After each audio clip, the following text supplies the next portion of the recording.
camping. Pitching up a tent, getting inside, sleeping. Actually, tents are not simple. There are actually loads of mistakes beginner campers make, and those mistakes, although small, can have a really big impact. If you don't set up your tent properly, it can lead to a cold, wet and miserable night. No one wants that camping, and actually if you have a bad experience, the chances are it's going to put you off getting out camping again and going on more adventures. So it's really important that you get it right. This is the Band Family Adventures. We quit the 9 to 5 to go on a big adventure, and we haven't stopped since. In this video, I'm going to be covering 7 mistakes that new campers often make when pitching up their tent. The tent I'm using here is an MSR Hubba Hubba. I've had this thing for years and I absolutely love it. It's a fantastic bit of kit. I'm also an expedition leader. I take groups of people on adventures, and this is my hotel when I'm doing those trips to get outdoors while camping and exploring all the nature on my doorstep and also further afield. The first mistake that new campers make is not paying enough attention to the ground before pitching their tent. The ground is really important. Firstly, I always have a really good feel of the ground that I'm about to put the tent on to make sure it's not boggy or wet,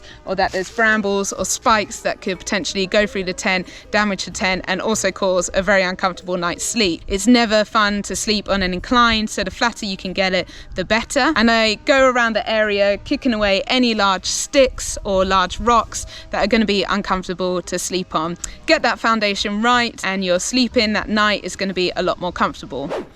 So looking at the ground is important, but so is looking up above your tent. It's so vital that before you pitch your tent, you look up and you make sure there's no branches that might fall on you in the middle of the night, that there's no beehives or anything like that that could be dangerous. Now, of course, you've checked the weather before you've gone camping to make sure that it's safe and you're not expecting any storms, because camping under trees in storms is never a good idea. If you're expecting a nice still night like I am tonight, then no problem to be in the woods, but you want to make sure that there are no branches that look like they're kind of on their last legs or might fall on you at any point. Now, all tents have a point that is the strongest point of the tent. On this MSR Hubba Hubba, it's where these 3 poles meet in the middle here. Before I pitch up my tent, I pause for a moment, and you can do the classic lick your finger, pull it in the air and find out what direction the wind is coming.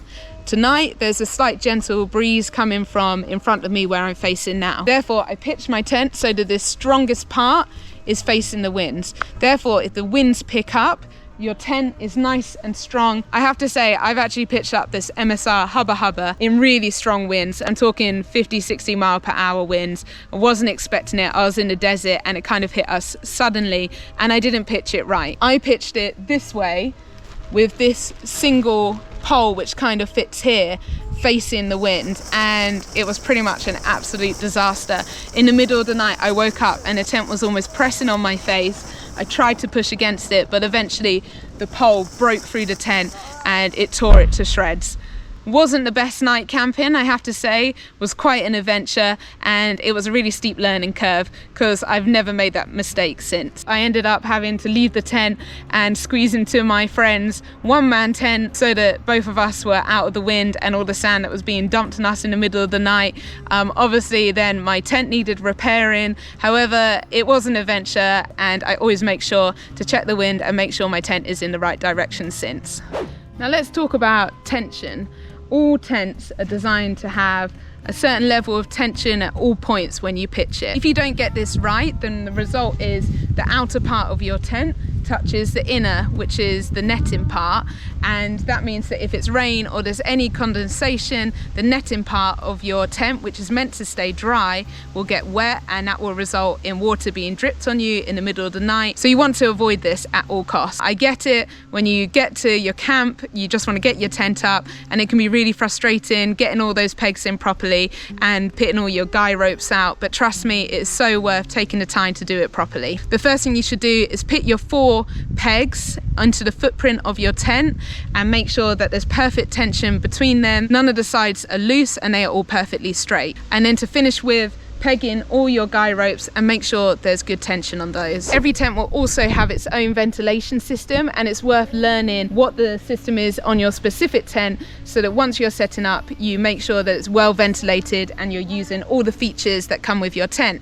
For example, on this MSR Hubba Hubba, at both ends it has this little pop-out window that creates some space here so that you get airflow. It might seem like a really simple thing, but having that tiny gap in your tent is going to massively reduce the condensation. So while you're sleeping, you're breathing and you're breathing out hot air, and all that condensation is going to be hitting the top of your tent.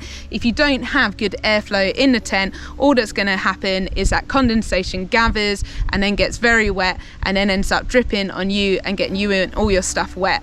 So ventilation is really important. Make sure also that you keep the space in between your inner tent and the outside where your door is free. So a lot of people are quite tempted to dump their bags here and all their stuff, but this area is actually really good for ventilation, and make sure you get that airflow from the sideways through your tent as well. Mistake number 6 is not closing the net on your tent while you're packing and setting up your tent. If you don't do that, all the bugs in the area are going to be making their home in your tent. That's midges, spiders, anything else you can think of will be crawling in and thinking this is a nice cozy space to kind of hunker down for the night. So as soon as your tent is up, make sure that zip on the netting is closed, and therefore stopping anything that you don't want to be sleeping with that night entering your sleep space. And mistake number 7 is not having a good system in place with unpacking once you pitched your tent. Having a system that you use every time means that A, it's really quick and efficient, but B, means that your place inside your tent is really organized and it's really easy to find things, and it means you're less likely to lose something or leave something behind. Once the tent is up, I always prioritize pitting up my air mattress, getting out my sleeping bag and my pillow, and then at the bottom I lay out my clothes. All the accessories such as head torch, first aid, trowel, they go in the netting part of my tent on the inside. And then finally, next to my clothes, I have food and kitchen items. In the UK, it's not a problem having food inside your tent, but that's obviously not the case everywhere in the world.